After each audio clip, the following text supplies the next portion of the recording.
मैं आपको एक बहुत ही ज्यादा चौंकाने वाली बात बताता हूँ जो कि शायद आप में से कुछ लोगों को पता होगी और बहुत सारे लोगों को शायद पता नहीं भी होगी। और वो बात ये है कि रोमन रेंज अपनी टाइटल हारने वाले थे और वो कब, यही हमारे लक्ष्य भाई का क्वेश्चन है कि जे ब्रो मैंने रूमर सुने कि रोमन रेंज अपनी टाइटल हारने वाले थे एक टाइम पे, वो कब और एक्चुअल में क्या स्टोरी लाइन आगे चलने वाली थी, तो वो सब कुछ मैं आपको आज इस वीडियो में बताने वाला हूँ। बट उससे पहले हमेशा की तरह अगर आपके मन में भी ऐसा कोई इंटरेस्टिंग टॉपिक है रेसलिंग रिलेटेड तो कमेंट सेक्शन में बता देना मुझे, क्या पता अगली वीडियो आपके टॉपिक बन जाए। एंड अब स्टार्ट करते हैं। ये बात है 2022 की और एग्जैक्टली 2022 की, जैसे ही पहला दिन आया था 2022 का, और आपको याद ही होगा कि WWE ने डे 1 इवेंट करवाया था, यानी साल के पहले दिन में साल का सबसे पहला पेपर व्यू। वैसे तो वो हमेशा रॉयल रंबल होता था लेकिन इस बार वो हो गया था डे 1। और सुनने में कुछ ऐसा आया था कि WWE इस पेपर व्यू को बहुत ही बड़ा बनाने वाली है। वो चाहते हैं कि भाई इसे इस स्टेज पे लेके जाएं कि साल के सबसे बड़े पेपर व्यूज में वो शामिल हो जाए। और इसी लेवल की बुकिंग भी WWE ने की थी। एक फैटल 4 में WWE चैंपियनशिप के लिए मैच हो रहा था और एक WWE यूनिवर्सल चैंपियनशिप पे मैच हो रहा था, Brock Lesnar versus Roman Reigns का। इस टाइम पे रोमन रेंज ऑलमोस्ट यार 500 दिनों तक चैंपियन रह चुके थे, बाकी सारे रिकॉर्ड्स उन्होंने ब्रेक कर दिए थे, मॉडर्न एरा के लॉन्गेस्ट रनिंग चैंपियन बन चुके थे ऑलरेडी। तो जो रूमर आप में से कुछ लोगों ने सुने वो एग्जैक्टली ट्रू है कि Roman Reigns WWE day 1 event में अपनी टाइटल ब्रॉक लेसनर से हारने वाले थे। तो आगे एक स्टोरी मैं आपको बताता हूँ कि एक्चुअली में होने क्या वाला था। तो यहाँ पे जैसे मैंने आपको बोला ब्रॉक लेसनर को टाइटल जीतनी थी और फिर इन दोनों का एक रीमैच होना था रेसलमेनिया 38 में फॉर द यूनिवर्सल चैंपियनशिप। लेकिन आपको याद होगा कि रेसलमेनिया 38 में इनका मैच तो हुआ लेकिन फॉर द यूनिवर्सल चैंपियनशिप नहीं, for the WWE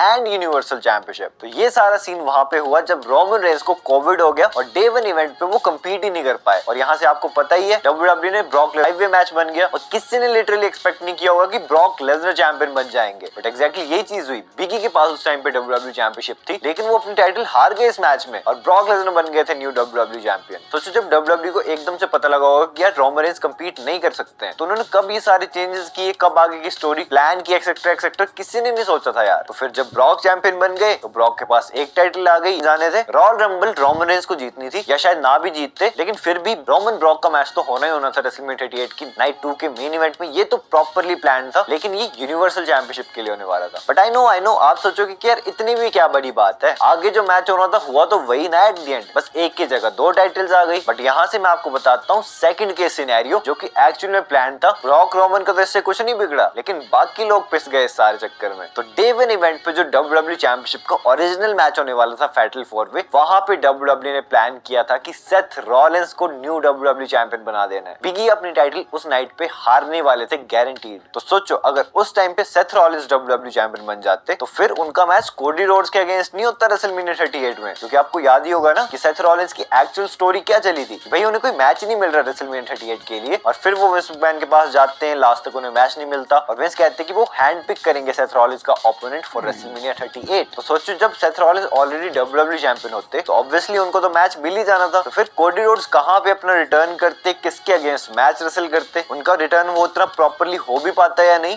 I don't know. तो यहाँ से सेथ भी स्क्रू हुए, कोडी रोड्स भी स्क्रू हुए। अगर आप सोच के चल रहे हो कि यार शायद रैंडी ऑर्टन उनके ओपोनेंट बन सकते थे, तो नहीं, WWE उस टाइम पे प्लान कर रही थी कि रैंडी ऑर्टन और रिडल का ब्रेकअप करवा देना है। और ये मैं कैसे कह सकता हूँ क्योंकि रिडल ने रिसेंटली अपने एक इंटरव्यू में बताया है कि वो प्लान थे ओरिजिनली रॉयल रंबल 2022 को जीतने के लिए, लेकिन ब्रॉक लेसनर उससे जीते क्योंकि WWE को ब्रॉक वर्सेस रोमन का मैच सेट करना था। तो सीधी सी बात है अगर रिडल रॉयल रंबल जीतने वाले थे तो किसी न किसी पॉइंट पे शायद एलिमिनेशन चेंबर में ही रैंडी ऑर्टन WWE चैंपियन बन जाते और फिर Randy Orton versus Matt Riddle का मैच होता for the WWE championship eight WrestleMania 38। तो सोचो कितने लोगों की कैसी कैसी स्टोरीज थी जो कि इस चक्कर में हो ही नहीं पाई क्योंकि रोमन रेंज को कोरोना हो गया। तो मतलब समझ रहे हो आप बात की गहराई को सर। तो यार बड़े बड़े शहरों में ऐसी छोटी छोटी बातें होती रहती है सेनियोरिटा, क्या ही बोले, do what do we do Scooby do. I hope अब आपको क्लियर हो गया कि उस टाइम पे एक्चुअल में क्या होने वाला था और क्या हुआ, इससे किसको फायदा हुआ, किसको नुकसान हुआ, आप सबको पता ही है। बाकी आप अपने थॉट्स ओपिनियन जो कुछ बोलना है मुझे कमेंट सेक्शन में जरूर बताना यार, क्योंकि मैं बहुत इंटरेस्टेड हूँ आपकी साइड जानने के लिए। बाकी अगर आप मेरी हॉट टेक्स वाली वीडियो नहीं देखी तो किसका वेट कर रहे हो यार, क्या पता आपका भी हॉट टेक पिक हुआ हो। ये रही वीडियो आपके सामने, इसे जल्दी क्लिक करो और देख लो। बाकी मैं आपसे मिलता हूँ अपनी नेक्स्ट वीडियो में किसी बहुत ही इंटरेस्टिंग टॉपिक के साथ। So until that time this is जय